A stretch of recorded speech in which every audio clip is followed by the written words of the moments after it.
kakyama mamera bw'okagolola kamenyeka bumenyesi. Mpuuga waali kati essuubi erya Nuupu limuweddemu era kakati essaawa eno akola kifiiriza. Agamba nti sirina kyenfiirwa kanjogere byonna byensanze. Naye nno bino nze nabisuubira oluvannyuma lwa Katikkiro Charles Peter Mayiga okutetenkanya asobole okuzza Mpuuga engulu juuzi mu kusaba wano ku mazaalibwa ga Kabaka. Yagezaako nnyo okulaba nga bategeka entuula nti Mpuuga alinaane Bobi Wine, olwo Bobi Wine asobole okuzza Mpuuga engulu. Ebyo mwabiraba. Bobi Wine ng'omusajja omugezigezi ekyo yakirabirabo era olwavaayo bw'ati yategeerezawo bannamawulire era n'ababuulira nti ensonga za Mpuuga ezamugisa mu Nuupu oba ze bamuvunaana eri mu Nuupu zo weeziri, naye ye ng'omuntu tamulinako buzibu. Naye kiri munnange kirala nnyo ku kino kye mulabye wano. Kakati Mpuuga genda okulaba nga bigaanidde ddala, ate nga waakiri oba singa tebabatuuza bombi ne kafa. Era juuzi ndowooza tunakkaanya mubadde muwulira ku zino Charles Peter Mayiga byayogera nga bamukolako interview. Nuupu baali baagala ngambe nti akalulu ka 2021 tekali free and fair. Ebintu ebifanaganako bwe bityo, ebintu ebifanaganako bwe bityo biragala ddala nti waliwo obusungu, waliwo kwegamba omuntu gwe barejectinze ate nga babadde baagala okumuzza mu system emuwandudde, bageza kwagala okubeera nga bamukomyawo. Ekintu ekigaanidde ddala. Era obusungu gwe bw'oba owulira nga boogera, owulirira ddala nga bw'amaanyi nnyo nnyo nnyo nnyo nnyo. Era baagezezzaako nnyo okulaba nti ne Mukuta Eddie Mutwe baafubye okulaba nga at least wabawo statement esembayo nti ekolebwa Mayiga, bagambe nti Mayiga yeyayogedde muhoozi ate yani ate Eddie Mutwe okumuta n'akakiiko k'eddembe ly'omuntu nti kayogedde naye nga ekituufu kyo kiri nti baabadde tebalina gye bayinza kubeera nga bamutwala kubanga bakimanyi kiki ekiyinza oba oli awo okuva mu bintu ng'ebyo era nga biswaliza ddala. Bagamba bamala kwekoona ne bajjukira okubuuka. Naye kati bano bonna Bobi Wine abaleetera okwekoona bagenda okujjukira okubuuka nga ye atudde wali alatta abasekerera still nga tewaliiwo kye bamukozeeko. Kakati bino byonna biri mu kibalo era nga bibalibwa omuntu bo gwe bagamba ow'ekibogwe oba gwe bagamba omuyimbi obuyimbi eyasoma music dance and drama owa theatre nga bwe batera okubeera nga babiyita nti eno si theatre, tetuli mu theatre. Kakati munnange bagamba kaami katono kanyomera mitala wa mugga, naye nga munnange 2026 ye Mpuuga kakati yamaze dde okubeera nga akakasa nti talinaawoko katebe mu kibiina kya National Unity Platform bwe tuba twogera ku Favour nga bwe yali agezaako okubeera ng'aginoonya mu kyaki juuzi mu kusaba, naye Favour neegaana. Favour yagaana. Abantu munnange bo babeerayo eno nga babinterpretinga. Kakati essaawa eno we twogerera ayogera mu ngeri sirina kyenfiirwa, mu ngeri ya sirina kyenfiirwa. Kale bwe munnange ngenda kuyitiramuuko mu sirina kyenfiirwa we nga bwe tugenda mu maaso mpola mpola. Era munnange njagala okimanye nti aba maintenance palace balina solar systems ezitalina. Nakugamba nti balina amataala security lights zino zejjako zokka zeeteekako zokka obudde obuziba zisensinga busensinzikiza nga zeeteekako ate buba bukya nga zisensinga nti obudde bukedde nga zejjako. Balina heaters, water heaters mu binaabiro ezikozesa solar. Balina kamera ezikozesa solar, CCTV zikozesa solar. Sinti amasanze gavuddeko tezakutte babbi, zikozesa solar. kati ne solar systems endala nyingi nnyo gwe just ku ssente zo so kendeza ku masannyalaze ate nga okendeza bbiiru ate ero nga munnange bw'osigalako okwewala enzikiza ekivululu tubeera mu nzikiza muganda wange buli kaseera. Alright, kakati munnange 2026 Mpuuga agamba nti agenda kulondawo position endala mwagenda okujjira naye definitely not with Nuupu. Tagenda kujja na Nuupu. Omubaka ono owa Nnyendo Mukungwe Mathias Mpuuga bw'ati munnange amaze okubeera ng'alangirira adikiri yalinze nti he will not run under the National Unity Platform in the 2026 general elections. Era nga munnange kino kyongera okuba nga kikulaga nti distance oba oluwonko wakati wa Mpuuga osobola osooka Mpuuga ate n'ogenda ku Democratic Alliance byonna wamu all together oluwonko lunene nnyo wakati we wamu ne Democratic Alliance we ne banne bonna akakundi ke weekali n'ekibiina kino ekya National Unity Platform naye ng'olukongolo bo baluteeka ku Robert Kyagulanyi Ssentamu. Omanyi kati awo we bakagwira balowooza nti Robert Kyagulanyi Ssentamu ye buli kimu ate nga ye yabategeeza n'abagamba bannange abantu nja kutuuka ekiseera nga kyasobola bakontrolinga kubanga nze ndiwo ku holdinga grievances zaabwe bye beemulugunyaako ndiwo just bikwatiridde bwe nti naye ke naabita bwe nti ne mbabateera bwe nti ate nga nange nkyabakwatiridde naye bakyammenya bagenda kutuuka ekiseera bannemerere. Kati bo balowooza nti Robert Kyagulanyi Ssentamu y'ebizibu by'abantu ndowooza nti yendabirwamu mwe babirabira nedda nti ne bw'aba avuddewo era ebizibu by'abantu bisigalawo era abantu basigala bakyabikomplaininga baba beemulugunya. Kati munnange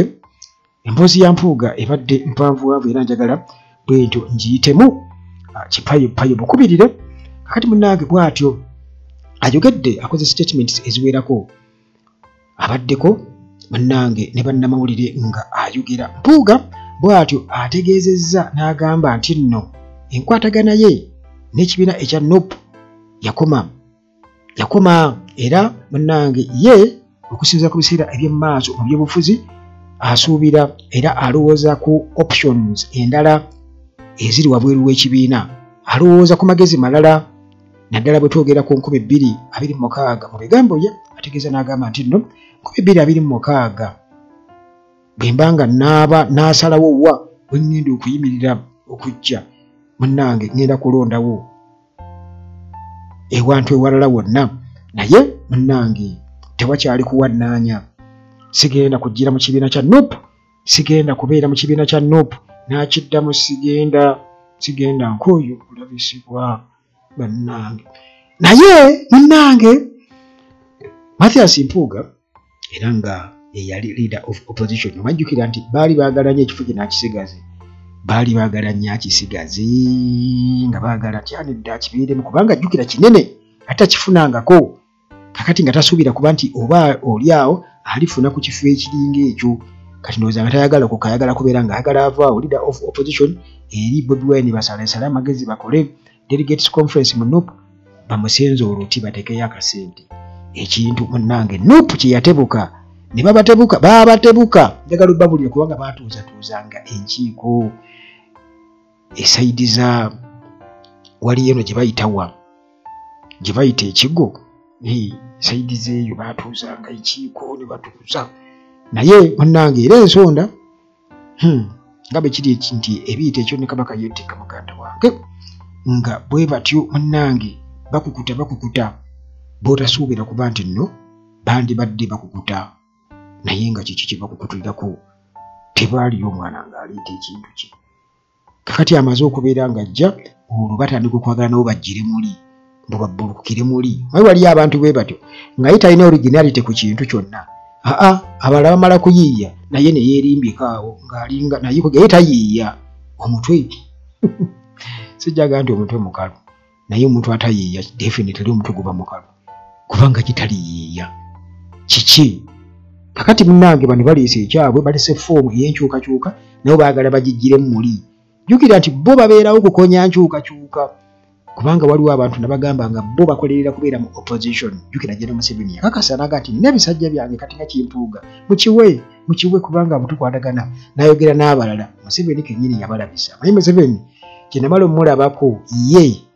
wa lugambo nnyo nga bw'anyumira olugambo ate era wa lugambo akulabisa kakati munnange Deputy President wa Buganda Region mu kiseera ekyo era nga yali leader of opposition naye kakati nga ebyo byonna byamuyita mu ngalo mu myaganya gy'engalo bw'atyo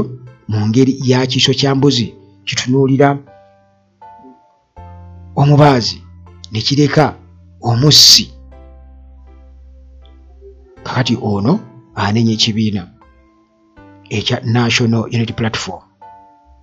mbu kino tekyalaba mugaso gwe na biki bye yali atadde ku kibiina engeri gy'alabafuubanamu okubeera nga bannange ekibiina mbw akituusa ku ntikko era bw'atyo ye ng'akakasa nti Kyagulanyi amulaba ng'omuntu atali mwesimbu ate omuntu munnange alina ebigendererwa ebibye era aliko abantu abalala bakolera ye bw'atyo bw'agamba amulaba nga dishonest and compromised leader alina ebigendererwa ebyekusifu nti ffe kyetulaba eno kirala ku kirala ekigenda mu maaso munda era ekyo basiba bakyogera buli kaseera newankubadde kyagaana okukwata kubanga basiba bakyogera nti Bobi Wine akolera Museveni mwe temubimanyi kubanga bakimanyi bulungi nnyo nti gwe kasita weesembereza Museveni muganda wange oba singa abantu bakizuula buzuuzi nti nno obaddeko ne Museveni kitegeeza kyekisiraani munnange ekyoligenda okulojja obulamu bwo bwonna kubanga ogenda kuba ofiiridde ddala politikale naye ekyo munnange Bobi Wine yakibuuka kyagaana era bagezako ki okubeera nga bakitembeeta buli kaseera mu kaseera nga bakitunda mu bantu kyabalema okutunda kubanga baakona nakyo ekyo nekyo Bobi Wine yakibuuka kakati munnange Mpuuga ng'akyayongera okubeera nga atutegeeza ku nsonga alojja Bobi Wine agezaako okubeera ng'amusiiga akasa mu buli ngeri yonna abantu bamukkirize Hillside View Apartments wali ku kasozi janye ku Kyaki Entebbe Road we wali apartments ez'omulembe enjoyooto obulungi era gwe munnange eyandyetaaze apartment kupangisa apartment lunaku naku 2 wiiki mwezi oba myezi oba mwaka kisinzira munnange ku nsimbizo oyagala apartments omuli buli kimu otwala butwazi tulo era nga ziri ku ssente ntono ate omulirwano mulungi ziri mu kifo ekiri executive bw'obeera ku balcon munnange akayowo kakufuuwako bulungi nnyo kubanga n'ennyanja era eri awo si wala nnyo ennyanja eri kumpimpi awo kakati munnange gwe wenna eyandyetaaze Hillside View Apartments just kasula otuuka e Kajjansi eyalyetaaze bw'otuuka e Namulanda oba ekitende genda bugenzi ejjanye ku Kyaki awo we wali Hillside View Apartments amasannyalaze go tegavaako wifi n'ow'emmindi akola ki asena ate nga security eri ggulugulu transport okujja ku airport waali mpozi ne bwoba ova kumpimpi awo okumpimpi awo njagala munkwate bulungi nnyo saagala okuba essimu ng'oli Mbalala saagala okuba essimu nga oli Mukono saagala okuba essimu nga okitegeera njagala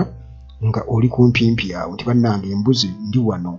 ku kkubo ndi Ntebbe ku airport awo bakunona ku Ntebbe ku airport by the way bakunonera ddala ku airport bwereere transport bwa bwereere kakati munnange Mpuuga atwennyonnyola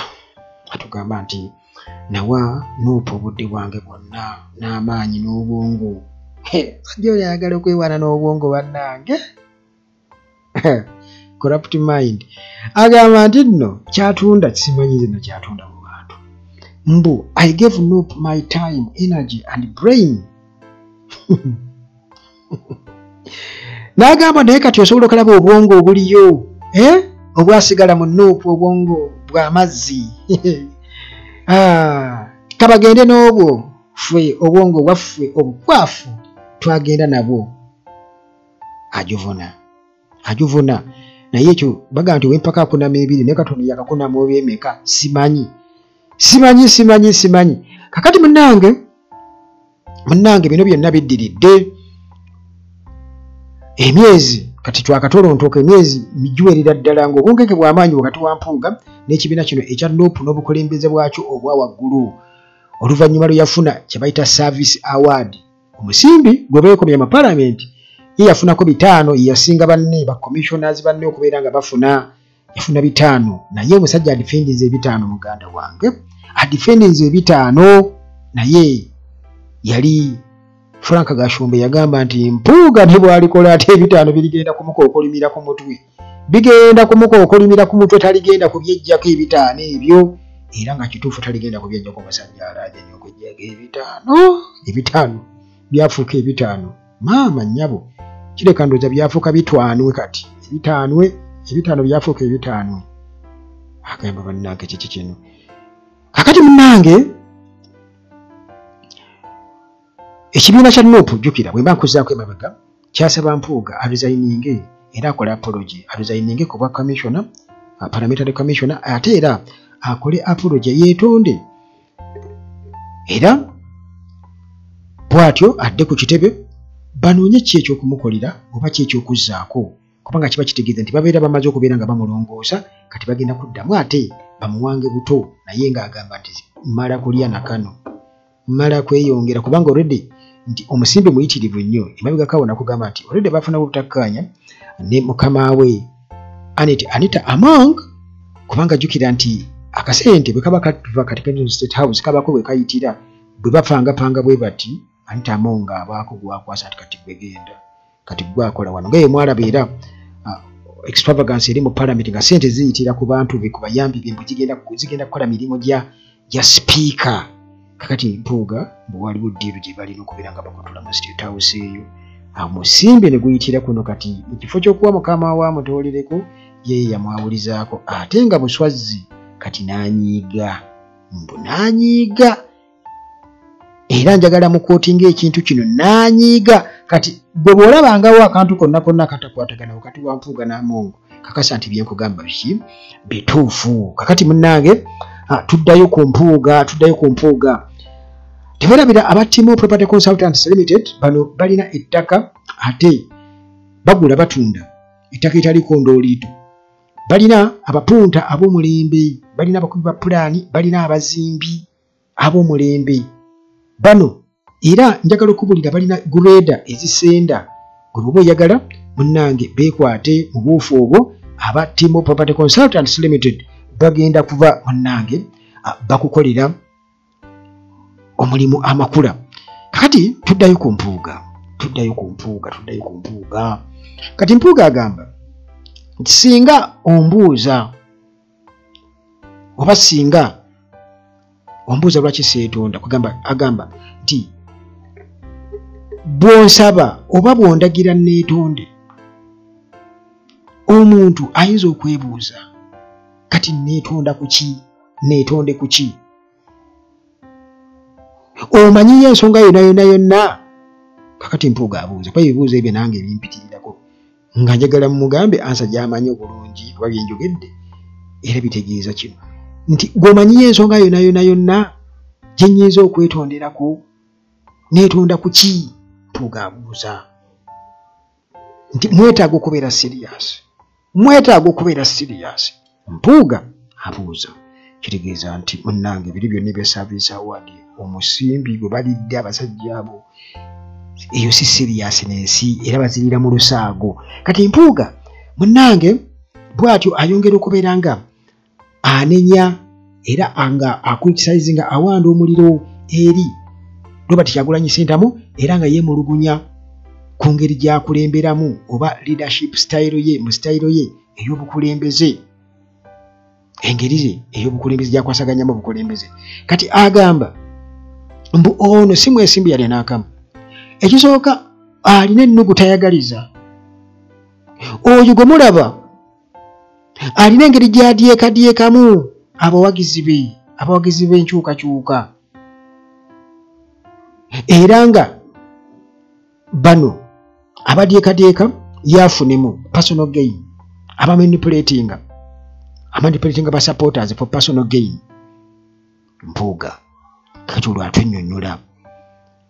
era ng'agamba nti nno bw'oba oyagala okulikonsayiringa, bw'oyagala tuddemu tukwatagane mu ngeri y'okusonyiwagana byonna ebyaliwo tulikonsayiringe, it must be about the truth. Kiina kuba ku mazima nga kikwata ku mazima. Naye Bobi Wine yagamba nti reconciliation, tewaliiwo reconciliation nti nno okuleka nti alina ku resigninga ne yeetonda kubanga abantu eno general public ate bino bikwatagana na ggwanga so si kwetondera Bobi Wine, kwetondera bantu abakulembeze mu kibiina kya NUP. Awe wali obekati wali obedda ayogera ku brain, ayogera ku bwongo, naye nze simanyi lwaki Mpuuga ekyo tasobola kukitegeera. This is not about Bobi Wine apologizing to Bobi Wine. This is bigger than what he thinks. Kakati munnange agamba tikirina kubeera ku mazima, ekyebuuzibwa nti y'amazima agategeera. Kati agamba nti Bobi Wine mulimba era Bobi Wine alina okutuula ategeera amazima. Era agamba nti ffenna tumanyi omulimba era mugende mugambe omulimba oba mwetegefu okubeera nga atuula ye kennyini mbu yeekube mu mutima mbu ategeere ekituufu ye nga ye n'obulimba bwe. Kitegeeza nti Mpuuga amaze okubeera ng'akakasa nti ye taligenda munnange kuddayo eri kubanga si mwetegefu kukkiriza nti yalya essente ezitaalina kubeera nga ziriibwa, essente z'omusolo mu bukyamu, enguzi. Ekyo taligenda kubeera ng'akikkiriza era taligenda. Yakitegeera juuzi tugambye nti presidency eyasetingibwa nga bali mu kyaki luli nga banyumyawo ako kokka kayongera okwakasa Mpuuga nti muganda wange amasannyalaze gali mangi nnyo gaasuka ku 3 phase, resistance alina ntono tagasobola, era waali kati mukakafu nti ddala mu butuufu bwe tuba twogera ku kuyonka ku masannyalaze ga Bobi Wine ago gaamuleka. Kakati essaawa eno bino byayogera nkugambye ayogera mu ngeri ya sirina kyenfiirwa, sirina kyenkola ki kyenfiirwa, kankole kyonna ekisoboka okulaba nga nange nsiiga akasa akuba omulamba empiso kubanga okudda embulu si kyangu nnyo muganda wange, si kyangu. Kakati munnange yagamba nti Bobi Wine alina okugenda n'areconcilinga with himself and his lies. Bwatyo ayongerezaako nga alabula ajja kulwala pressure. Tukikituufu pressure egenda kuba bannange, naye omusawo waali wano ku Uganda Atalagi mbeera mbagamba bulijjo qualified and talented doctor gwe just jangu wano ku Uganda Atalagi. Enamba zange weeziri awo emisembyayo 7315 nsabe enamba y'omusawo. Sawo pressure, sukaali, prostate, bibumba, mutima, ebirwadde bingi nnyo n'ebikwata ku nsonga z'abakyala ajja kubajjanjaba kubanga akoze research uva ku kusoma okubeera dokita. Naye kati waliwo abantu abali talented, ekyo nkyesibako nnyo nga omuntu oyo asobola okutuula ng'omunnyonnyodde omulaze ebbaluwa z'abasawo bakkebedde biki nti okay kati kino kiri bwe kiti, era n'akweddagala n'okola ki n'olaba enjawulo nga y'amaanyi nnyo. Kaakati munnange tweyongererayo ddala. Ono agamba nti bw'otunuulira Bobi Wine olabira ddala omusajja bw'omutula mu maaso nti bw'owulira nga ayogera ebintu ebitaliiyo, era olaba nti n'omutima gwe gwagenda dda n'enjogera y'ogirabira ddala nti y'abo abantu abatatuukiridde. Mpuuga atunnyonnyola Bobi Wine, ffennaffe gwe tuba twewulirirako bulijjo ng'ayogera, naffe gwe tutunuulira mu maaso nga tumulaba. Kati Mpuuga atubuulira Bobi Wine y'ani. Kakati kubajjukira nti ffe abalonda Bobi Wine, kitegeeza ffe abalina okubuulira Mpuuga Bobi Wine yani kubanga ffe abalonda Bobi Wine ate Bobi Wine n'aleeta Mpuuga kati kitegeeza ffe abamanyi bombi okusinga bo bombi okwemanya ekyo alina okubeera ng'akitegeera kubanga ffe ababalaba ffe abawuliriza anti bagamba nti tosobola kwetuuma kintu society yekubulira kikyoli kakati public general public yetebateeka mu kakungu mu kasengejja mwembi akakungunta ne babuulira nti kati gwe Mpuuga kino naye Bobi Wine oli bwoti yes kakati munnange Mpuuga agamba mbu ye tamanyi kyakolera Bobi Wine ng'omukristu nga Christian tamanyi agenze katulumu mu ddiini nange ddiini nayo abantu bagyerimbikamu nnyo agamba era yensonga lwaki mu njogera ye yalabika nti abakwatibwako ekisa era nga ayagala abo bonna abeetolodde Bobi Wine abo bali okumpi ne Bobi Wine ababeera naye bagezeko okumuyamba mbu oba oli awo yeetaaga okuyambibwa kubanga yabula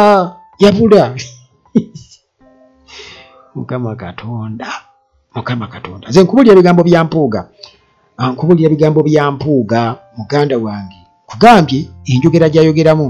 yenjogera eya sirina kyenfiirwa oluvannyuma lw'omusumaali ogwasembayo juzi gwe baakuba mu coffin nga bali wali mu kyaki erubaga ogwo gwali musumaali kubanga ng'amaze okubeera ng'alowooza nti kakati kasita abantu balabye bamutadde oli bamutegesetegese bamuparadinze mbu bayite Bobi Wine bamutuuzeewo era ne bakikola ne basakisiidinga Bobi Wine n'agenda naye kati ye nga bw'ali Mpuuga kyayita Bobi Wine ti amanipulatinga abawagizi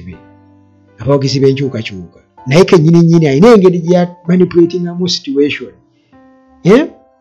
nabo ne bakyamuka ne Katikkiro n'akyamuka gakikutteyo bwe yafuluma bw'ati n'asooka akola statement esooka ne tutegeererawo era abantu ne bategeererawo nti bino bibadde bipange bupanzi just kati ng'omuntu munnange oba yeetaaga okuyamba oba oli awo yabula nti naye yafuna akaseera naye okutuula naye awo lwaki teyamuyamba teyamubuulira nti weetaaga okuyamba muganda wange kyona kino kakati munnange Mpuuga agamba nti nno Bobi Wine ekisooka nti ali mu buwambe era nga obuwambe bwalimu buliko ebigendererwa ebitali birambike atubuulira Mpuuga era nga ono alina ebibuuzo bingi nnyo nti ku mutendera oba omutindo Bobi Wine gwaliko oba ddala atuukagana n'okubeera nti asobola okubeera nga addukanya political movement asobola okuliringa ekibiina ky'ebyobufuzi okusinziira ku mutindo gwaliko Mpuuga yeebuuza naye weebuuze nti kakati waliwo ekibiina ky'ebyobufuzi kisinga nuupu obanga kibiina kya byabufuzi ngo olwedde kibaddewo omusajja yajja n'akikukusa mu ngeri yonna n'akiteekawo namwe ne mujja mubama n'abayingiza nga essaawa eno kikyagenda mu maaso kikyazuzumbya abasajja ebitwe nakagambye nti muhoozi yatuse n'ogamba nti stop that nonsense yagamba mutagenda gyemala mu mwezi gumu myezi ebinja kuba ndyemazeewo muganda wange buli kyonna kye bakola okubanga abakwatako bati kyongera kubalabisa mu nsi yonna kwata edi mutwe tulugunya olowooze nti oyo bodyguard just si politician bajja kubuuza ate okutte waaki kakati ng'ate ensi yonna amawulire ku BBC muganda wange kakati munnange mu mbeera efaanaganako bweti ekibiina ky'ebyobufuzi bwe tuli ekya NUP kikino kigenda mu kalulu ka 2026 ate nga abaana beeyongera kubeera nga bakijjumbira era nga balaga nti mu butuufu baagala enkyukakyuka n'obungi beeyongedde ekyo yali badde akikakasa nga bagenze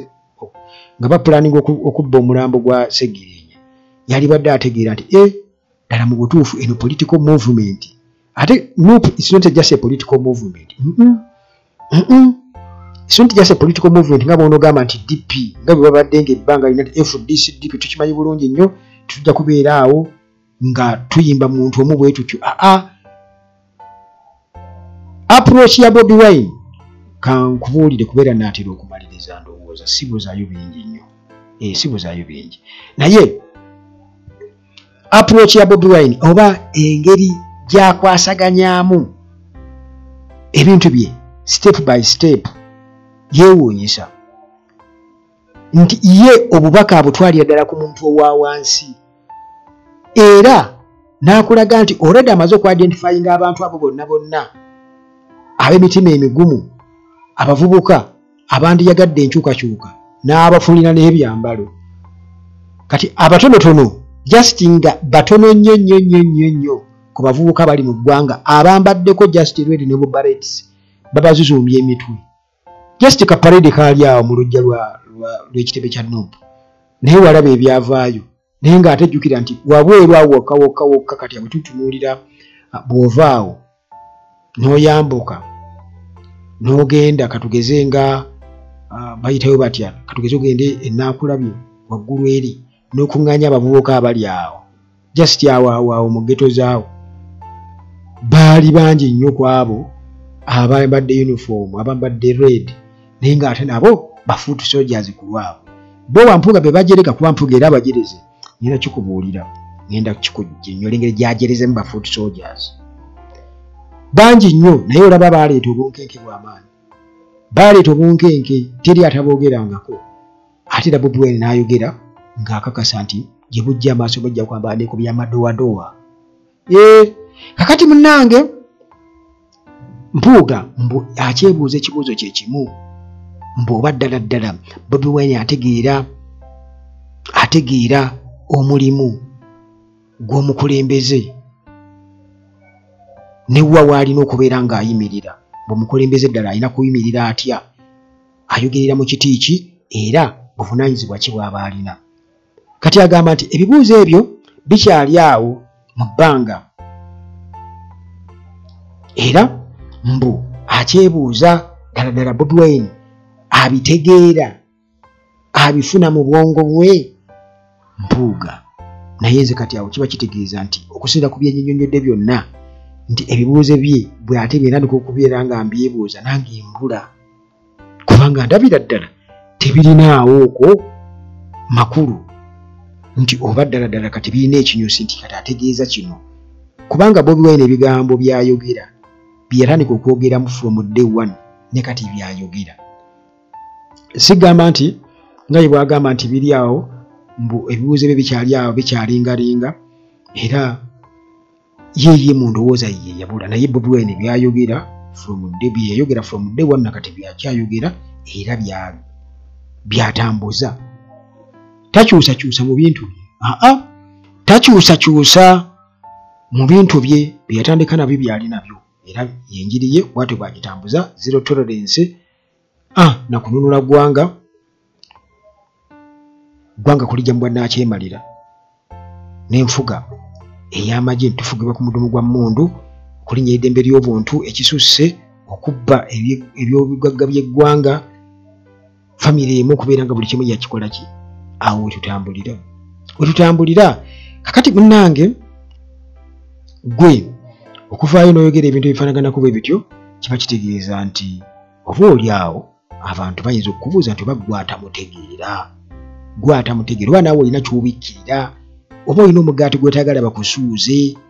ebyo byonna nabyo biri awo kubanga however oyinza okuba nga gwe tugamba oli naye ate nga naawe olina by'obikkirira nti gwe oli 100% correct sooka ogambe nti nakola ensobi bweti ne bweti kakati munnange Mpuuga bw'atyo nga agezaako okulaga solidarity era tukakasa nti abakulembeze bangi nnyo oba ba leaders mu opposition bangi nnyo tebakkaanya na Bobi Wine naye lwakuba nti tebasobola kuvaayo kwogera nti naye bangi tebakkaanya naye Bobi Wine ekyebuuzibwa nti ebbanga lyonna era nabo babaddewo bo baali bakkaanyiza ku ki Bobi Wine nga tannaba kujja kati baali bakkaanyiza ku kyekyo. Mpuuga kyagamba nti yabasanga bakkaanya ku kino kye yabasuuza. Kiriwa? Kyekibuuzo. Kiriwa? Tekiriiwo. Wabula nti mumulina kupeevinga we mutuleke tugende mu maaso. Muliddeko ke mulidde. Yes, oba kali musirike. Kakati munnange ye agamba nti nno kugamba awulira eyalibadde ennaku mbu eri abantu abeewaayo abeesakurifayisinga era nga bano beesakurifayisinga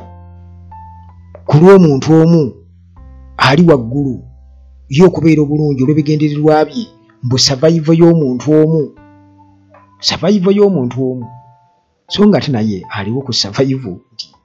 palamenti agaana kuva ku commissioner bwe baamuteekako agaana okuwaayo 5 agaana okukola kibatiyita survival kubanga politics gwe balimu wa survival bo nti ye kasitaafu nakaateeka mu nsawo eyo ye survival nga tugenda ebisigadde ng'aweewawo ng'atulimbalimba eno ekintu bwebweni kyeyakola kyeyagaana. Kakati yagamba nti munnange awulira nti oba oliawo yandibadde abakwatibwako ekisa. Naye waliwo be bayita ba foot soldiers mbu baagala kweyita ba foot soldiers mbu baagala nnyo bayita ba foot soldiers mbu abakwatibwa ekisa era nti bano beesakurifayisinga naye nga omuntu gwe beewaayo ku lw'omuntu omu ayagala okubeera nga extendinga mbu his self life mu politics mbu ye kwegamba yeyongere n'ebigendererwa bye mu by'obufuzi